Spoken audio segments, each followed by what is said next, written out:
سلام حضور تمام دوستانی که این ویدیو رو حالا یا به زودی و یا هر موقعی که نگاه میکنن. من خیلی خوشحالم که دوستان لطف میکنن و این مجموعه ویدیوها رو نگاه میکنند.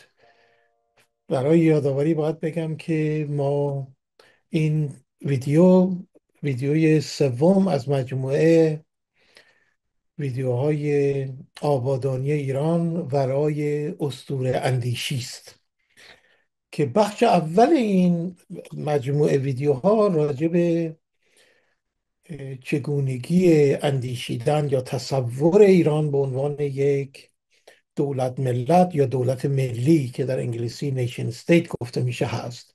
میدونید که من در نقدهای نسبتا طولانی که به پروژه آقای دکتر جواد طباطبایی، یعنی ایده ایران شهری، داشتم، بحثم می بودش که یکی از دشواری های گفتمان ایران شهری این هستش که خیلی به شکل حتی به قول انگلیسی ها میلیتنتلی ضد ایده نیشن استیت هست و در واقع تصورش از ایران تصور دوران امپراتوری ها هست. حالا در این سری ویدیو من میخوام یه مقدار مشخصتر بیایم و بگیم که چگونه میشه ایران رو در چارچوب و زمینه دولت ملی نیشن استیت به تصور در اومد، که البته ما فعلا در بحث های اولیه اون هستیم. در بحث اول من این بحث رو مطرح کردم که اون چیزی که در واقع مرکز توجه پروژه آبادانیه که من گفتم اصلا در ارتباط هست با چیستی آبادانی، برخلاف نظرهای توسعه و عقب ماندگی و انحطاط و غیره، تمرکز و کوشش در جهت ارتقاء قابلیت هاست و نه نمایش، نه سیاست ها و کارهای کوتاه مدت نمادین و نمایشی. به اصطلاح در درون این گفتمان آبادانی این قابلیت ها هستند که نقش حیاتی دارند، که معنی این هم این هستش که افزایش قابلیت های انسانی و کیفیت زندگی همگانی هدف این پروژه هست. در بحث دوم هفته پیش من یک مثال زدم که یه مقدار این بحث کلی که ما میگیم قابلیت ها و کیفیت هست که مهمه، نه نمایش، منظور چیه. و من صحبت کردم از یکی از بحثایی که قرار بود بعدا انجام بدیم، ولی من فکر کردم یه ذره زودتر این بحث رو بکنیم که شاید دوستانی که این مجموعه رو نگاه میکنند یک درکی پیدا کنن که در آینده ما چگونه میخوایم به مسائل سیاسی، اقتصادی و فرهنگی ایران به طور مشخص نگاه کنیم. و اون مسئله عدالت فضایی بود که ما این بحث رو کردیم که برابری دسترسی به خدمات و فرصتها در سراسر مکانها، سراسر نقاط کشور و سنجش پذیری، اقدام پذیری یعنی عملی کردن و نه صرفاً داشتن برنامه به طور نمایشی، اعلام برنامه است. و دلیل این که ما گفتیم که یک کوشش خیلی خیلی جدی بایستی در زمینه عدالت فضایی انجام میشه این هستش که نابرابری مکانی در اون جایی که مردم زندگی میکنن، در مدرسه، درمان و بهداشت، حمل و نقل و دسترسی به اینترنت، قابلیت های واقعی شهروندان را محدود می کند و در واقع این جامعه نمیتونه به آبادانی برسه و آباد باشه اگر عدالت فضایی وجود نداشته باشه. من البته ابتدا میخواستم امروزم یه مثال دیگری بزنم، ولی فکر کردم حقیقتا بهتره که من همین بحثا رو اون گونه که از اول تدوین کرده بودم، که یه مقدار پیش‌فرض ها و بحث های نظری رو ما انجام بدیم و کم کم به مثال های خیلی ملموس برسیم، گرچه این قسمت هم مثال های ملموس داره. به این خاطری که من یکی دو تا از پیش‌فرض های نظری ایده آبادانی رو امشب، بسته به این که چقدر وقت داشته باشیم، قصد دارم در رابطه باش صحبت کنم. به طور کلی، لااقل منظور من از ایده آبادانی یا این گفته آبادانی، پیوند دادن روایت تاریخی هر آن چیزی که هست که در 150 سال اخیر، حالا 150 سال هم میتونیم بگیم 200 سال، در برخی زمینه ها 100 سال اخیر در ایران رخ داده و پروژه آبادانی میخواد اینها رو بره بازسازی کنه، دوباره نگری کنه و اگر در تاریخ ما فراموش شدن، از فراموشی بیرون بیاره. حالا یک مثال خواهم زد امروز که مشخص میشه منظور من چیه. ولی از نظر نظری این امر بسیار مهمه که ما یک روایتی داشته باشیم در چارچوب ایده آبادانی از تاریخ معاصرمون 150 سال اخیر، به خاطر اینکه در گفتمان آبادانی اصل بر پیدا کردن تداوم تاریخی در دل دگرگونی هاست. یعنی تغییر هست با منابعی که وجود داره، حالا چه انسانی، چه منابع معاصر، چه خاطره و حافظه و تاریخ معاصر. و بر خلاف مثلا گفتمان های توسعه و عقب ماندگی و انحطاط و همین ایران شهری و غیره، تأکید ایده آبادانی به گسست و انقطاع نیست. حالا دلیل این کمی امر مهمه اینه که لااقل از نظر من، ما اگر خواهان آبادی و آبادانی ایران هستیم، باید امکان نظریه پردازی و سیاست گذاری رو واسه یک همچین ایرانی که حالا در آینده نزدیک یا در آینده باشه فراهم کنیم به طور بسیار ملموس.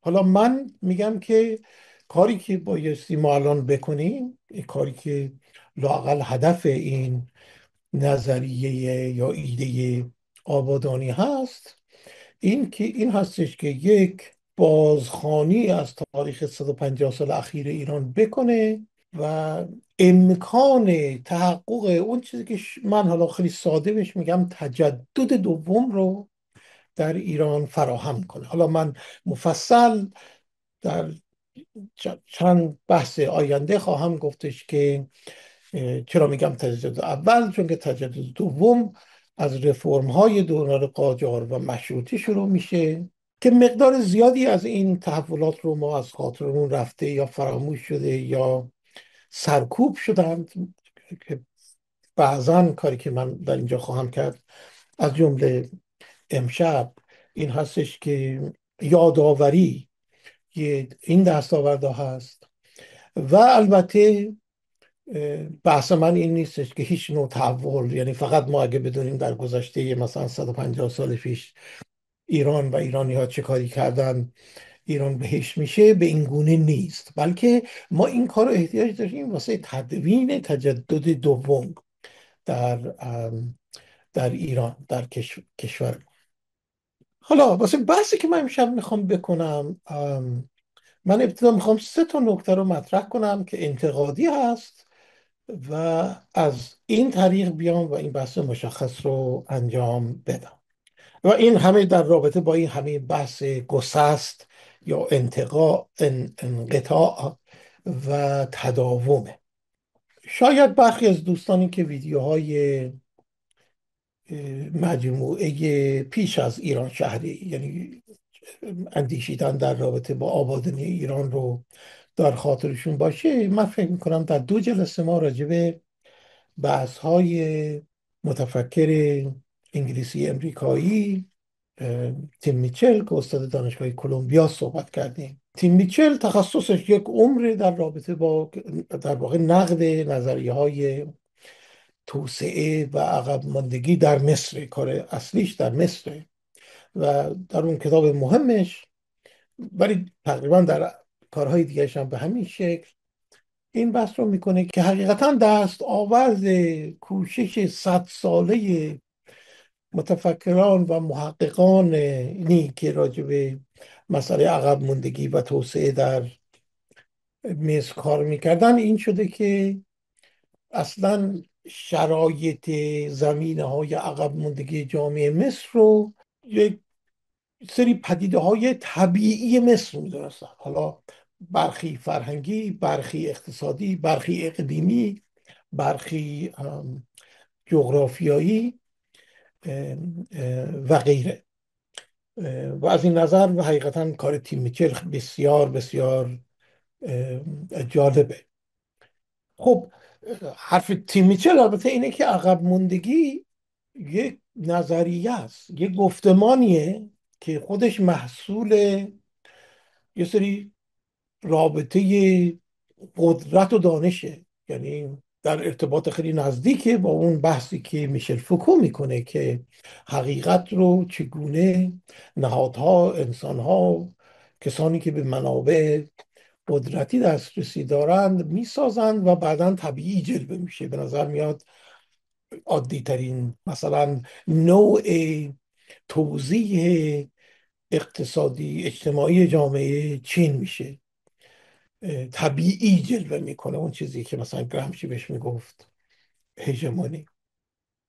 و به همین خاطری که اتفاقا تیم میچل میگه که ما با یک دستگاه توسعه در روبرو هستیم. این خودش یک نهادیه که میاد اصلا سازمان های خودشو داره، گفتمان خودشو داره، در فیلم هست، در هنر هست، در دانشگاه ها هستند، کارشناسان عجیب غریب دارن در سازمان ملل، سازمان های بین المللی، سازمان های حتی محلی شما میتونید ببینید.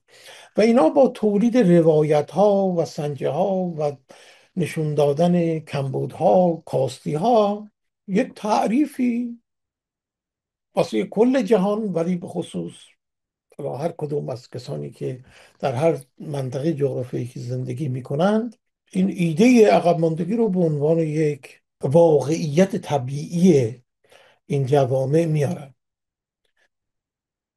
و در واقع دیگه بحثی از خیلی مسائل دیگه، مثلا نگاه انتقادی به روابط بین کشورها، روابط درون کشورها، ساختارهایی که با سبب مثلا نابرابری میشن و غیره، دیگه به اونها توجه نمیشه و عملا در زمینه سیاست گذاری تیم میچل وقت بحثش اینه که چیزی که انجام میشه اینه که با خرج بیلیون ها دلار مثلا در کشور مصر ما میبینیم که از نظر سلامت، از نظر آموزش پرورش و غیره، این نابرابری و ناعدالتی و ناانصافی این جامعه حتی بیشتر هم میشه، کمتر هم نمیشه در درون چارچوب اون گفتمان. خب این یک مسئله هست که در نظر ما داشته باشیم در رابطه با اینکه چگونه این کسانی که در کار این ساختار ساختن نظری های توسعه و عقب ماندگی و انحطاط و غیره هستن، یه همچین دنیایی رو میسازن و بعدا تصوری که از این دنیا میدن این هستش که این یک امر طبیعی است. نکته دوم این هستش که باز هم از همین گونه تئوریا میاد، انواع و اقسام نظریه های عقب ماندگی و توسعه و غیره میاد، یک نوع دوگانگی عجیب غریب گسترده هست تحت عنوان جدال سنت و تجدد، به شکلی که تقریبا دیگه باور همگانی به این میشه که مثلا حالا در مورد ایران به همین شکله، ولی در مورد ده ها کشور دیگه هم اینطوری گفته میشه که بله دشواری ما از مثلا 200 سال پیش یا 400 سال پیش، حالا هر کس به هر شکلی که دوست داره میگه که این هستش که تخاصم بین سنت و تجدد وجود داشته و جامعه رو از هم پاشونده. حالا هر کس هم یک تصور خاصی در این زمینه داره. مثلا در برخی از روایت های توسعه دشواری رو به قدرت زیاد سنت و ضعف تجدد و در نتیجه جدال میان این دو نشون میدن.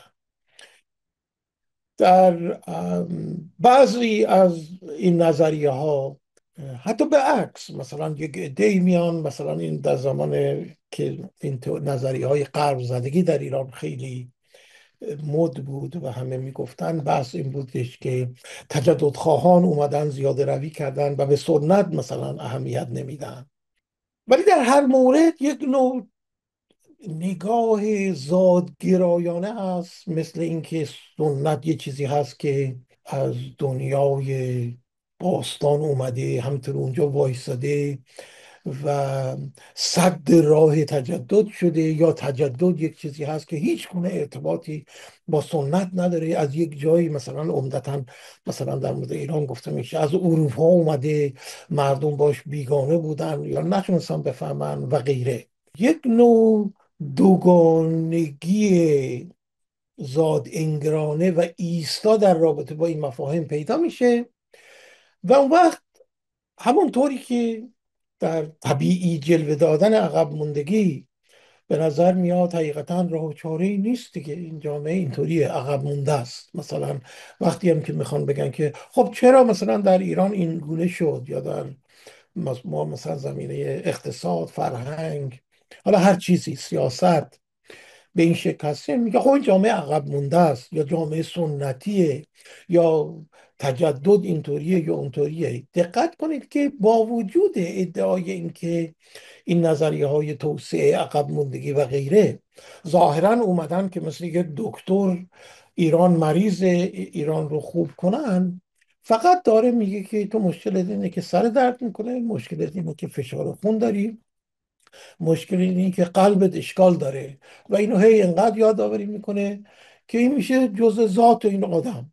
حالا این آدم یک ملت به اسم ایران.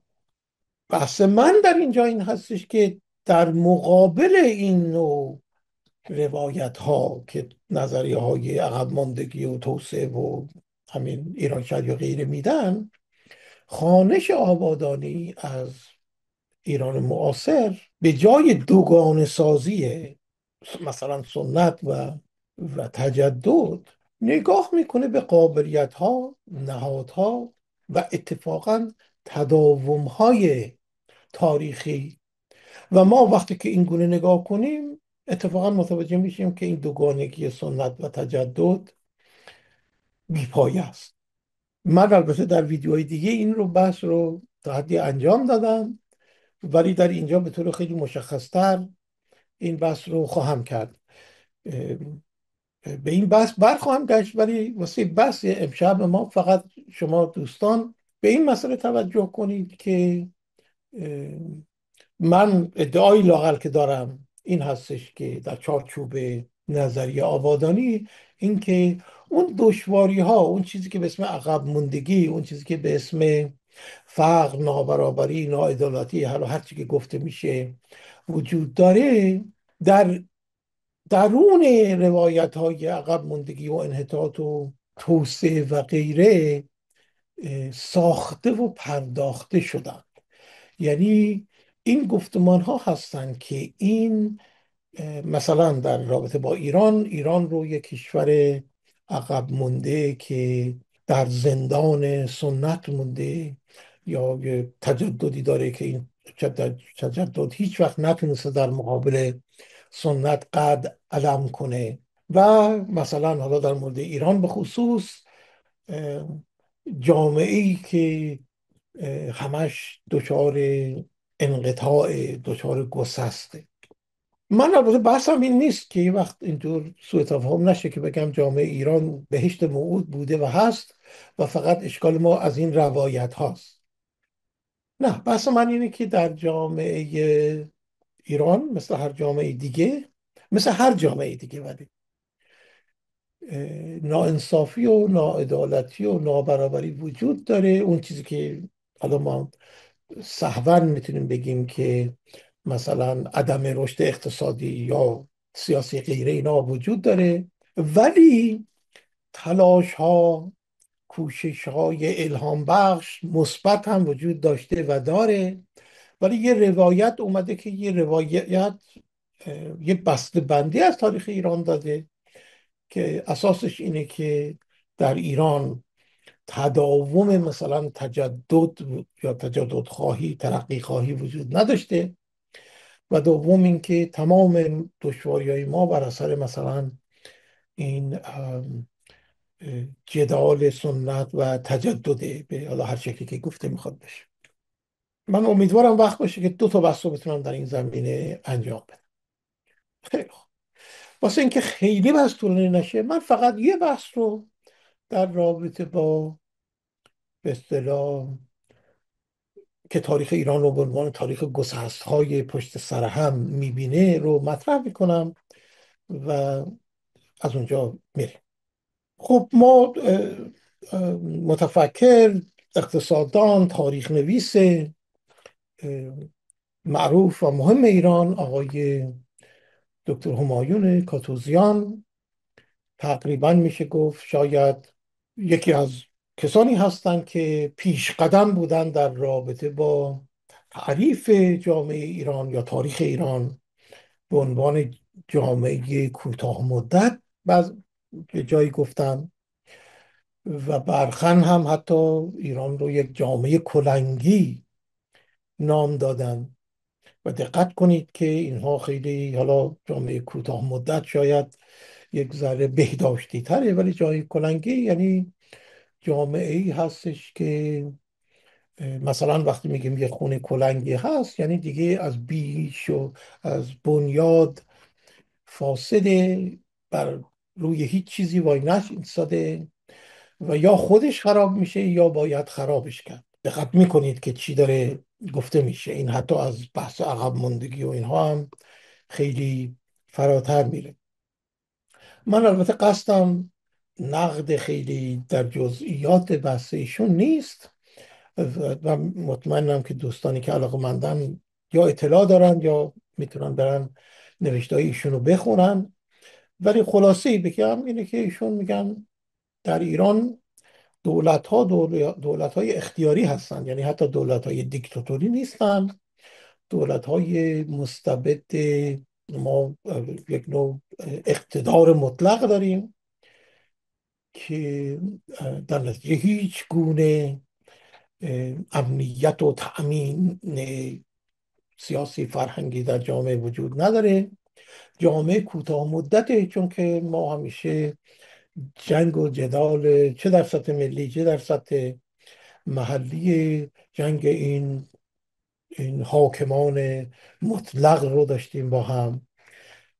چرخه استبداد، ایشون میگه که آشوب و استبداد و بیسوادی رو به وجود میاره و در نتیجه همه اینها این هستش که جامعه ایران یه جامعه کوتاه مدت هست یا کلنگی هستش. حالا نکات مهمی هم که ایشون مطرح میکنه اینه که وقتی که همچین دولت استبدادی مطلقه اینطوری داریم دیگه، ما از دو نهاد مهم هر جامعه ای بری هستیم. یکی قانونه، چون که اگر حاکم مطلق اختیاری هست دیگه قانون مفهومی نداره. و دوم مالکیت، یعنی هیچ گونه مسئولیت مالکیتی وجود نیست. در نتیجه نه در سطح سیاسی و نه در سطح اقتصادی امکان ادامه جامعه برخلاف رأی حاکم وجود نداره. و بعدا ایشون نتیجه گیری میکنن، خیلی البته منطقی، که در یک همچین جامعه ای حتما جامعه کوتاه مدته، چون که افق تصمیم گیری و نهادسازی همیشه کوتاه است. هیچ کسی نمیدونه که در اون موقعیتی که هست چه کسانی که تو سیاست هم، چه کسانی که در مثلا زمینه اقتصاد کار میکنن برن برنامه های بزرگ و دراز مدت داشته باشن. و بعدا هم ایشون یه جوری نتیجه گیری میکنن که یک دونه چرخه تکرار شونده ای وجود داره، از استبداد به آشوب، شورش و دوباره مثلا استبداد، حالا گاهی هم رونق، بحران، رونق، آشوب. این در اون مایه نظریه صحبت های آقای همای کاتوزیان. حالا من میگم، من زندگی نمیخوام بگم که مثلا در ایران ما همیشه مثلا دموکراسی لیبرال داشتیم، حاکمان مستبد نبودن و غیره، ولی میخوام بگم که این نوع نگاه زادگیرانه به تاریخ ایران بخشن خودش یه روایتیه که ایران رو به عنوان یک جامعه کوتاه مدت کلنگی به تصور در میاره. میشه این کارو کرد. یعنی من این رو نفی نمی کنم که بسیاری از صحبت هایی که آقای کاتوزیان میکنن درسته. حاکمان ما مستبد بودند و مثلا مسئولیت قانونی یا مسئولیت اقتصادی، مالکیت غیره نبوده. ولی شواهد بسیاری وجود داره که در جامعه ما ضمن اینکه این عوامل و عناصر وجود دارن، عوامل و عناصر به عکسش هم وجود داشتن و یه محقق میتونه ببینه. یعنی شما میتونید نگاه کنید، مثلا این میتونه اینطوری باشه که من به عنوان یک آدم، مثلا علی میرسپاسی، در یک زمینه آدم خوشفکر، تیزهوش، دقیق باشم که شاید حرفای من رو میشه شنید و بالاخره یه جوری نگاه کرد که شاید آثاری از حقیقت توش باشه.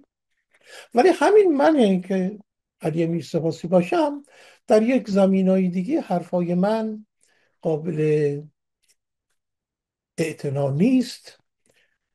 همینطوری با عجله حرف میزنم، بدون اینکه مطالعه داشته باشم حرف میزنم و غیره. و در نتیجه ما میتونیم دو نفر رو داشته باشیم که یکی بیاد بگه که علی میرسپاسی همه حرفاش بی‌پایه است، یه کسی هم بیاد بگه که نه، ایشون هر حرفی که زده مثل پیامبر خداوند حرفاشو بایستی قبول کرد. من و بحث این آبادانی اینه که جوامع درشون آشوب هست، درشون تداوم هست، شرایط و زمینه های مناسب اقتصادی و سیاسی وجود داره، به عکسش هم وجود داره. و تاریخ نویس به جای اینکه شروعش از مثلا در مورد آقای خب کاتوزیان، ایشون از درون همین بحثای عقب ماندگی کارشون رو انجام میدن دیگه. ببین اصلا این کل این گفتمان توسعه و عقب ماندگی و اینها رو اروپایی آوردن بر اساس یک پیشورز بزرگ، و اون این که اروپا ترقی پیدا کرده، توسعه پیدا کرده، شرق یا مثلا در مورد ما بگیم مثلا کشورهای اسلامی عقب مونده هستند و بعدا قرار بوده که شرح عقب موندگی داده بشه.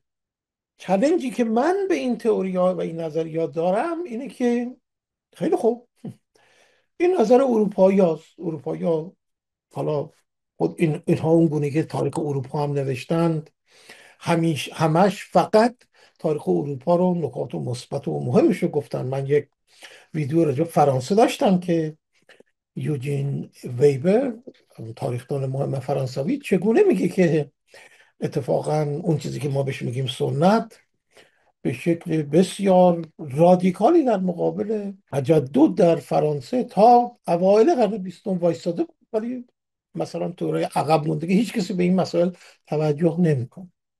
این یک روایتیه که ساخته میشه. این موقعیت طبیعی جامعه ایران نیست. حالا من بذارید یک مثال بزنم، و اگر که وقت نشد که دو مثال بزنم، من فکر میکنم وقت هست که لااقل یک مثال رو تمام کنیم، ولی شاید شد که هر دو رو انجام بدیم. خب، پس من الان میخوام حرفی که بزنم اینه که این روایت ایران به عنوان جامعه کوتاه مدت یک گفتمانه. یعنی این یک روایتیه که ساخته شده به دلیل خاصی، چون که این از این طریق هست که ما اولا اساسش اینه که همیشه جامعه ایران رو با اروپا مقایسه میکنه و در رابطه با اروپا همیشه مثلا تداوم یا ترقی یا تجددی که بزرگ میشه، و در مورد ایران هر چیزی که به هیچ وجه شبیه مثلا ایده های مثل تجدد، مثلا در این مورد ما میخوایم راجع به علم و دانشگاه و اینها صحبت کنیم دیگه. شما میرید مثلا شهر پاریس رو میگیرید، نهادهای متجدد جدید رو میگیرید و اونها رو با مثلا سنتی ترین بخش های جامعه ایران مقایسه میکنید که این روایت خودتون رو بکنید.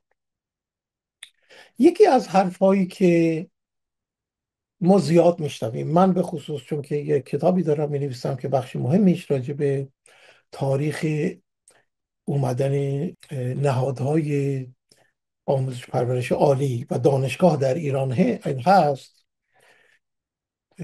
من شاید ده ها مقاله و کتاب خوندم که حالا اگر نه در ابتداش، گرچه برخی در همون صفحه اول این بحث رو میکنن که یکی از بزرگترین دشواری های ایران، حتی یک کسی گفت از بدبختی های ما ایرانی ها، این هستش که ما در اروپا دانشگاه مدرن 600 سال پیش، حالا بعضیا میگن فرانسه، بعضیا میگن انگلیس، بعضیا میگن ایتالیا، تأسیس شده و ما در قرن بیستم در 1313 اولین دانشگاه رو داشتیم. البته خب بعضش هم میگن که بعدم مثلا بعد از انقلاب این دانشگاه هم تقریبا از بین رفته و غیره. حالا من نمیخوام اسم بیارم چون که به برخی از این دوستان من احترام دارم، ولی برخی از دوستانی که آدم انتظار میره که تحقیق کنن، یه مقدار فکر کنن، هم این رو میگن. این بحث که ما عقب موندیم، ما اصلا قرنها از علم جدید عقب موندیم و هی این بحث تکرار میشه که حالا بعضیا میگن 4 قرن، بعضیا میگن 6 قرن، بعضی بیشتر از این هم میگن، ولی لااقل 4 5 قرن رو میگن که دانشگاه های مهم دنیا به وجود اومده. و در ایران ما مثلا در سال 1000 حالا میلادیشو بگیم 1935 هست که دانشگاه داریم. این یکی از این بحث های گسست تاریخیه، یا هر چیزی که میخوایم بهش بگیم. من حالا خیلی ساده میخوام به این مسئله نگاه کنم که بگیم که چرا میشه یک روایت دیگه ای داد. نه اینکه من به هیچ وجه طرفدار این که نمیدونم هر کس میتونه هر روایتی بده، نه. چرا میشه بر اساس اسناد موجود، یعنی اسنادی که هیچ کسی نمیتونه الان که من بگم همه میدونم یعنی تایید خواهد کرد که این اسناد درسته، چرا این بحث غلطه؟ درسته. یه نکته تاریخی مهم و اون این هستش که برای اینکه ما بتونیم اصلا امکان این تجدد دوم رو فراهم کنیم، امکان اینکه ما بتونیم یک روایت منصفانه و بر اساس تاریخ بدیم که اتفاقا نشون بده که ما در بسیاری زمینه ها، حالا من گفتم دارم راجع به 150 سال اخیر صحبت میکنم، اتفاقا تداوم تاریخی در ایران خیلی خیلی بیشتر از گسسته یا اون چیزی که به ما گفته شده. ما رفتیم دبستان و دبیرستان و دانشگاه و کتاب خوندیم و به ما راجع به این گسست ها گفته شده که اینطوری نیست. و این روایت های گسست بخشن دولت ها به دلایل سیاسی، برخی متفکرین به دلیل علاقمندی دارن که این گفتمان های عقب موندگی و انحطاط و اینها رو بردن. ما در واقع تاریخ رو به گونه ای نوشتیم که اصلا با حقیقت، حالا دقت هم کنید، ما دیگه راجع به تاریخ باستان صحبت نمیکنیم که میگن نمیدونم متن وجود نداره، نمیدونم ما زبانهاشون رو نمیدونیم. نه، ما داریم راجع به 130 40 سال 50 سال اخیر صحبت میکنیم. و البته دقت هم نمی کنیم که مثلا حالا چون که ما معمولا وقتی عقب ماندگی میگیم ایران رو مقایسه میکنیم با اروپا و امریکا، که اروپایی و امریکایی در نوشتن تاریخ خودشون در این زمینه راجع به تاریخ علم و دانشگاه های جدید، چون تحت تاثیر تئوری نظریه های عقب ماندگی نیستند، به شکل دیگه ای روایت میکنن تاریخ خودشون. دقت میکنید این خیلی خیلی مهمه. نکته اول، خیلی خوب، من ابتدا باید بگم که چرا این بحثی که همیشه میشه و همه میکنن، که اولین دانشگاه مدرن در ایران در سال 1313 1935 در ایران تأسیس شد به اسم دانشگاه تهران، و در نتیجه همه جا این در تاریخ ها نوشته میشه. حقیقت مسئله به هیچ وجه به این شکل نیست. شما حتی اگر مثلا کتاب خاطرات کسانی مثل علی اکبر سیاسی که سالها رئیس دانشگاه تهران بود، آقای وزیر معارف که ایشون هم در ابتدا رئیس دانشگاه تهران بود، الان اسمش در خاطرم نیست ولی به ذهنم میاد، بهتون خواهم گفت.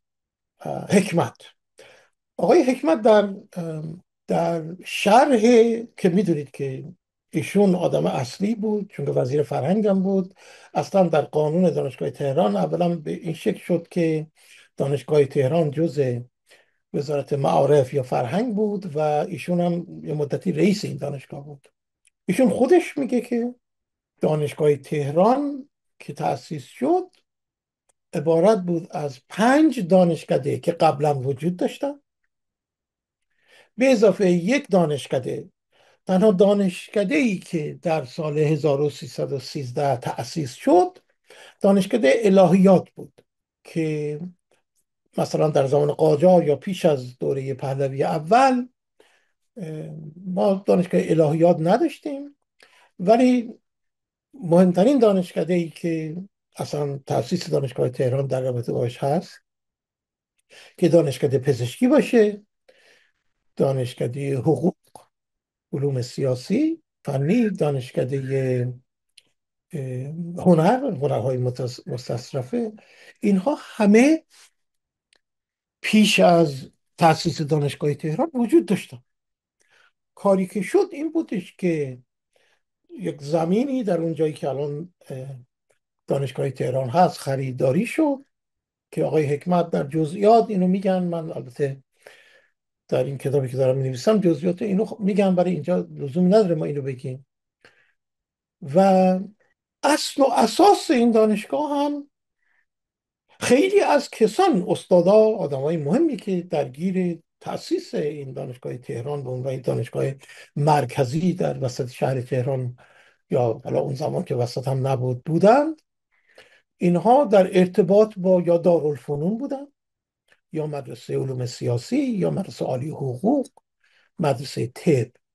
یعنی به عبارت دیگه شما به راحتی میتونید بگید که اولین دانشگاه مدرن ایران در سال 1000 حالا من سالا رو میلادی میگم چون که میخوام مقایسه کنم با اروپا و امریکا، این لازمه.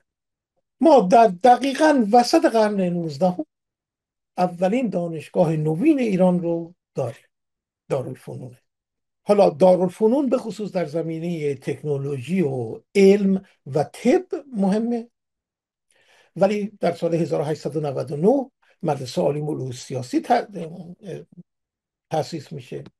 1918 مدرسه عالی حقوق و غیره. حالا حتی ما دانشگاه کشاورزی، دانشگاه و دانشگاه دیگه هم داشتیم. من تو اون جزئیات الان نمیخوام برم. ولی تصمیمی که در ایران گرفته شد این بود که نفی کنه تاریخ نهادهای آموزش پرورش عالی در ایران رو. تصمیم سیاسی هم بود، چون که میخواستم بگن که پهلوی اوله که اولین دانشگاه رو به وجود آورده و در نتیجه و گفتم مسئله فقط هم تاریخ نیست. شما اگه نگاه کنید، استادا رو نگاه کنید، دانشگاه‌ها رو نگاه کنید، همه اینها رو که نگاه کنید، دانشگاه تهران واقعا ادامه دارالفنون و برخی از این نهادهای دیگه است. دقت میکنید؟ و این خیلی مهمه. این به نهایت مهمه که ما خودمون حالا به دلایل سیاسی اومدیم و تاریخ ایران، معاصر ایران رو، تاریخ خیلی اخیر ایران رو به گونه ای نوشتیم که به نظر میاد گسسته. حالا من توی پرانتز دو نکته دیگه بگم که بعدا این رو هم خواهم گفت. اصلا اگه نظر من رو بخواید، برخلاف نوشته های برخی از این دوستان ما که اونقدر علاقه و شیفته این طورای عقب ماندگی و جامعه کوتاه مدت و اینها هستن، اولا در بسیاری از موارد دیگه خارج از دانشگاه دوره پهلوی ادامه دوره قاجاره و اصلا قضیه به این شکل هم نیست که با از طریق آشوب و استبداد عجیب غریب مثلا نظامی و جنگ و بزن و بکش گذار از قاجار به پهلوی انجام شد. دقت هم کنید اون چیزی هم که میگن جنگ و آشوب و اینا، جنگ بین الملل اوله، هیچ ربطی به مسائل داخلی ایران نداره. حالا از اون بگذار. شما دقت کنید که حالا علی رغم یه سری دشواری های دیگه ای که وجود داشت، در ایران از طریق قانونی، از طریق مجلس، از طریق رأی مجلس و قانونی ما گذار داشتیم از دوره قاجار به دوره پهلوی. تقریبا همه مقامات عالیه کشور ایران در زمانی که رضا شاه پادشاه شد، یعنی در دوره در تأسیس سلسله پهلوی، از نخست وزیر گرفته تا وزیر دربار گرفته تا وزیر دادگستری گرفته، همه از مقامات عالیه قاجار بودن. فروغی، تیمورتاش، داور و غیره، اینا همه نمایندگان مجلس بودن، دادستان بودن، وزیر و وکیل بودن در دوره قاجار و این امتداد پیدا کرده. ما حتی زمان محمد رضا شاه هم بعضی از این آدم ها رو داشتیم. بحث من حالا راجع به دانشگاه است، البته این هم همه میدونن، ولی باز هیچ کسی نمیخواد بگه که این اتفاقا یه حسنیه. یعنی من در این طوری آبادانی ما برمیگردیم به این مسائل، این مسائل رو خواهیم کرد که چرا ما دقت نمی کنیم در این موارد. و شاید اگه ما دقت میکردیم در انقلاب 57 شاید این گذار هم به شکل دیگه ای انجام میشد. حالا اون یه بحث دیگه است. پس ما تاریخ دانشگاه رو به شکلی نوشتیم که بله، اون وقت آقای همایون کاتوزیان هم حق دارن بگن که همش گسست. حالا دو نکته مهم دیگه رو من در وجود دانشگاه میگم دیگه، فرصت به بحث بعدی نمیشه، ولی این دوتا خیلی مهمه. برگردیم به این قضیه که 600 سال یا 400 سال یا حتی 200 سال دانشگاه های مدرن مهم جهان، که جهان هم که گفته میشه همیشه منظور اروپای غربی و امریکاست، تأسیس شده، ولی در ایران همچین چیزی نیست. اولا من این لیست چند تا دانشگاه امریکایی رو امریکا رو بهتون میگم که کی تأسیس شده. میدونیم که یکی، اگر بخوام بگیم دو یا سه دانشگاه مهم امریکا رو ما مثال بذاریم که به خصوص در علم خیلی مهمه، MIT هست، Massachusetts Institute of Technology. MIT در سال 1861، یعنی بعد از دارالفنون تأسیس میشه. یه دانشگاه دیگری که مسلما جز 5 دانشگاه برتر امریکا هست، دانشگاه استنفورد.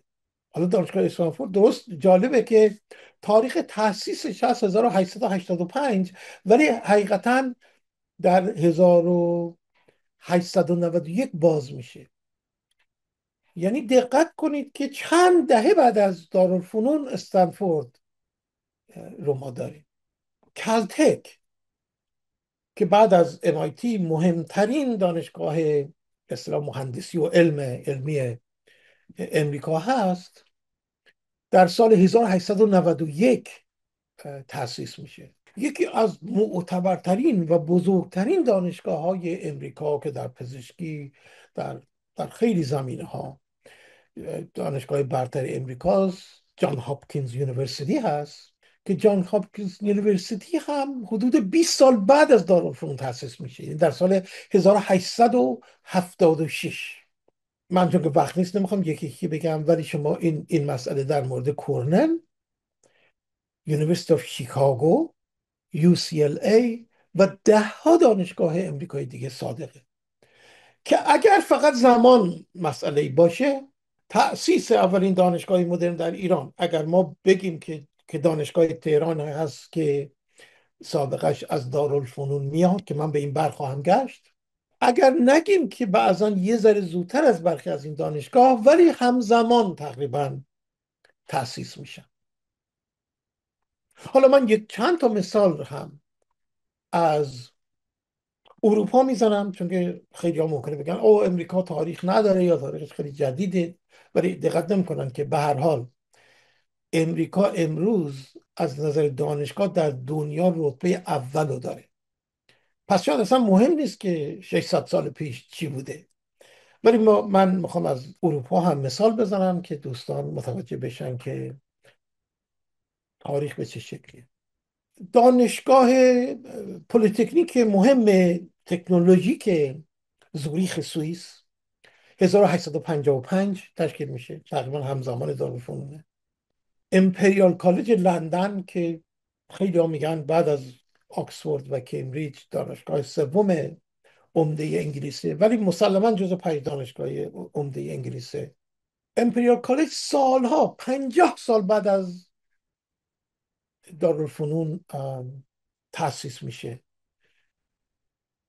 این هم در رابطه با دانشگاه میلان که یکی از برجسته‌ترین دانشگاه ایتالیاست که در سال 1863 تأسیس میشه. پس میبینید که در واقع اگر مسئله زمانی باشه، عقب موندگی زمانی و غیر زمانی باشه، اگر ما تاریخ رو به جای اینکه به خاطر خوشایند سیاستمداران بنویسیم، نکنیم این کار رو. محققین باید برن تاریخ رو از نگاه علمی بنویسن که حالا من یه دلیل دیگه دارم که چرا دانشگاه تهران تاریخش برمیگرده به شروع دارالفنون، یعنی 1850، یعنی اون دهه. ولی دقت میکنید که ما حتی اگه بخوایم اون کارم نکنیم میتونیم بگیم که اولین دانشگاه ایران هم دارالفنون بوده اواسط قرن 19. این امرم تقریبا در رابطه با 80-90% دانشگاه اروپایی امریکا هم صادق است. اما یک نکته دیگه ای که باز نشون میده که چگونه ما روایت ها را بر اساس نظریه های گسست میسازیم، بعدا اینا رو به عنوان پدیدهای طبیعی میخوایم به مردم بفروشیم. برخی از مهمترین دانشگاه های امریکا، من اینجا رو دیگه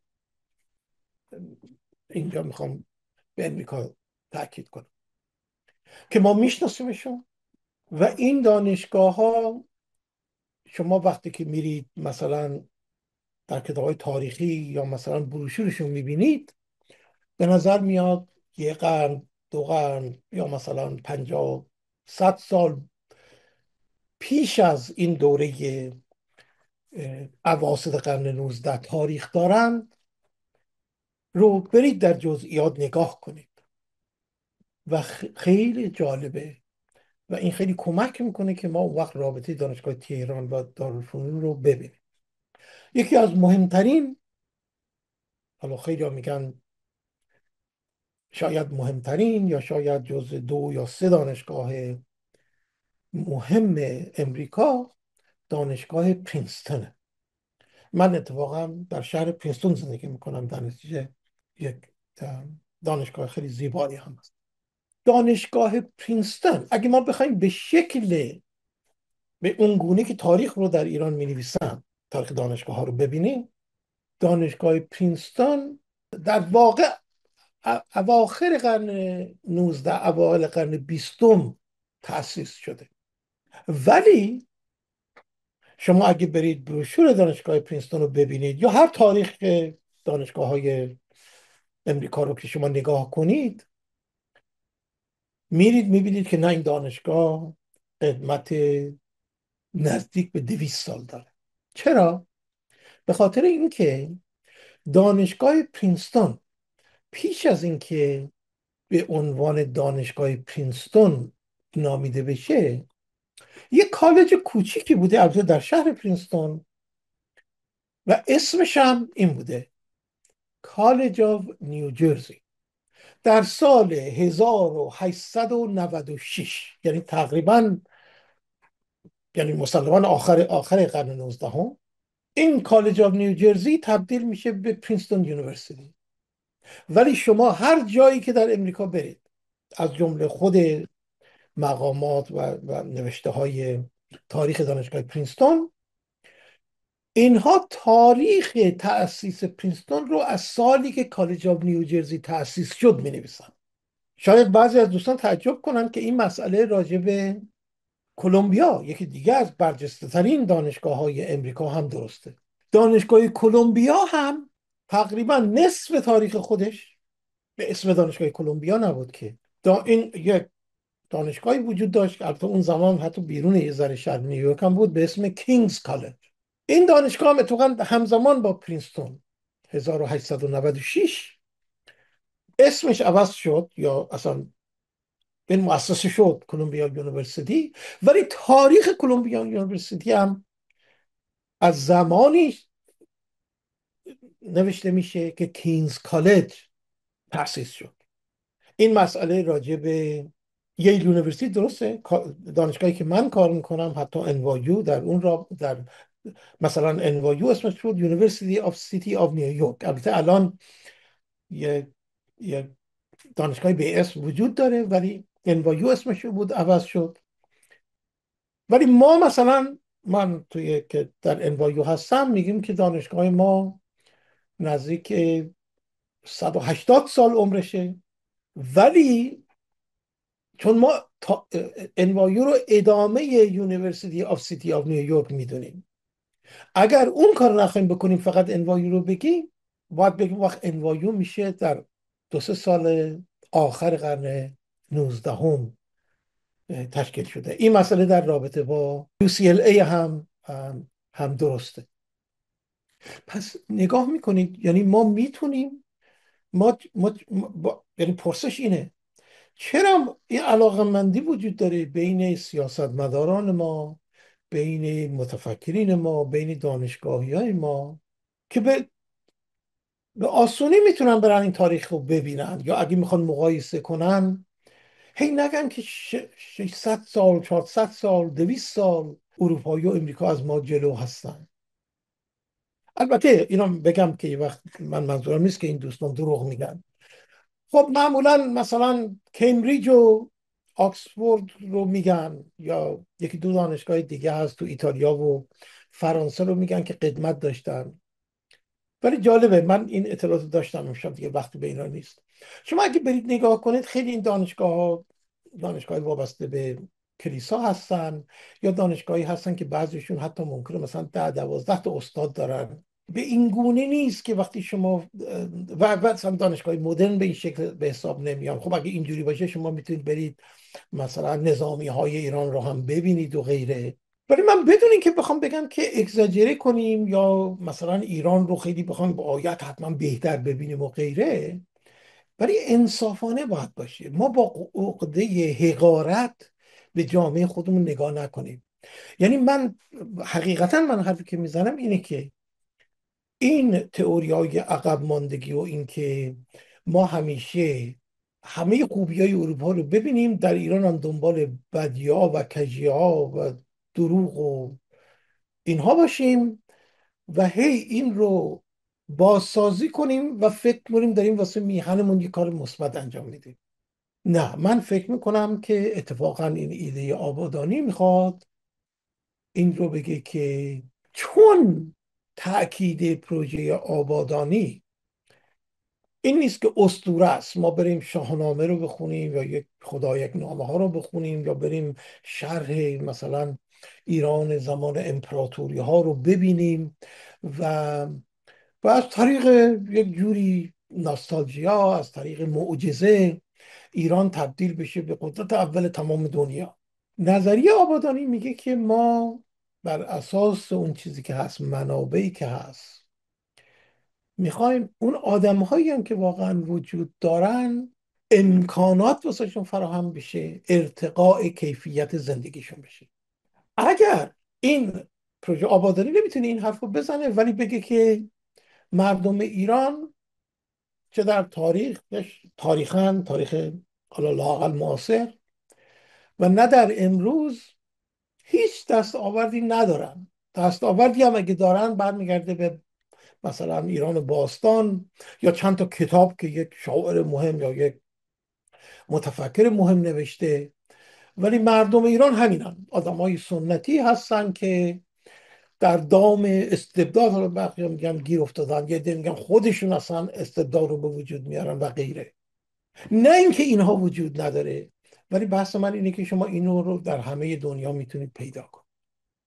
شما دقت کنید که فرایند اون چیزی که ما میگیم انقلاب مهمترین انقلاب مدرن که انقلاب فرانسه بود، چه کشت و کشتاری شد، چقدر طول کشید، چه خرابی هایی درش داشت. گفتم این کتاب یوجین وبر که 400 500 صفحه هم هست، بخونید میدونید که در آخرم با سرکوب فیزیکی هزاران نفر ارتش فرانسه تجدد رو تونست به یک نواحی ببره. ولی اون در این گفتمان های عقب ماندگی همیشه وجود نداره. پس من خلاصه کنم، واسه یه پرسش هایی که ما در همین آینده نزدیک ادامه خواهیم داد، ما باید روایتی رو بنویسیم که این روایت ضمن اینکه منصفانه هست، امکانات، منابع و اون چیزی که ایران داره رو در این بیاره، در این روایت آبادانی جای واسش پیدا بکنه. و حالا اونطوری که من گفتم خیلی ساده است، ولی به هر حال ما تجدد دوم ایران رو با این نگاه، نه نگاه انحطاط نه نگاه عقب موندگی، با این نگاه که مثلا حالا من در این کتاب جدیدم 2 فصلش راجع به مسئله دانشگاه است، با کمال لااقل ذهنم هم بازه که آدما بیان و منو تصحیح کنن در این زمینه که چرا ما نمیتونیم بگیم که حالا خارج از این که هر انتقادی یا نظری داریم، تاریخ تأسیس اولین دانشگاه مدرن در ایران به میانه قرن 19 برمیگرده. و یا حتی کاری رو بکنیم که پرینستون و کلمبیا و غیره میکنن، بگیم تاریخ تأسیس دانشگاه تهران نه 1313 بلکه 1851 یا 2 هست. و بعدم ببینیم که لااقل از بین 5 دانشگاه مهم امریکا 3 تاشون حتی یه ذره بعدتر از دارالفنون، از اولین یا دانشگاه تهران، من حرفی ندارم. من اینجا من بحث سیاسی نمی‌کنم، دقت کنید ما اتفاقا این دیدگاه آبادانی ما رو پرهیز میکنه که در نقدمون از اینکه همه چیز تو ایران سیاسی شده ما هم سیاسی بشیم. به نظر من ما میتونیم به ایران دوره ناصری، که منظور من اینه که به هر حال ناصر شاه حکومت کرده دیگه، امیر کبیر هم نخست وزیر اون بوده که بالاخره اونها بودن که اینیشییت کردن و دارالفنون درست شده، این مشخصات خودشو داشته. من هیچ مشکلی هم ندارم که بگیم رضا شاه هم با کمک آقای حکمت و خدمت شما عرض کنم که سیاسی و فروغی که نخست وزیرش بوده و غیره هم این دانشگاه رو یک مرحله جدید در زندگی این دانشگاه به وجود آوردن، ولی دیگه تاریخشون سرکوب نکنه. من خودم من فارغ التحصیل دانشگاه حقوق دانشگاه تهران هستم و زمانی که در دانشگاه حقوق دانشگاه تهران بودم، من نمیدونستم که این مدرسه عالی علوم سیاسی چه تاریخی داشته، به کجا میرفته، چه کسانی مدیریتش داشتن، چه کسانی استاداشون بودن و نبودن. در تمام مراسم رسمی که من یادم آقای دکتر گنجی رئیس دانشکده ما بود که آدم خوشفکری هم اتفاقا بود، اینها همه از همون زمانی شروع میشد که این دانشکده علوم سیاسی منتقل شد به اون کمپس. خب ما نمیتونیم این کارا رو بکنیم، تاریخ رو اینطوری بنویسیم و بگیم در تاریخ ما هیچی وجود نداشته.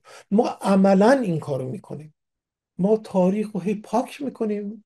بسته حالا البته این کار در بعد از انقلاب هم خیلی بیشتر انجام شده به دلایل سیاسی، به دلایل اتفاقا فکری و روشن فکری و غیره، و این جامعه ما رو زخمی کرده. من این اسم فعلا این کتاب هنوز تموم نشده ولی اسمشو گذاشتم ایرانز wounded modernity، مدرنیته زخمی ایران. ما این زخمی ها رو بایستی با مراقبت و پرستاری خوبشون بکنیم.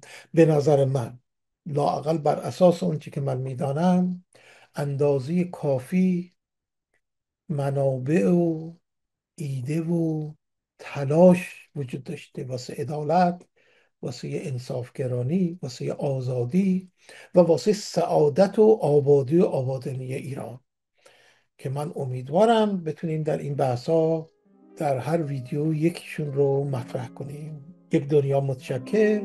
شب و روز همه بخیر.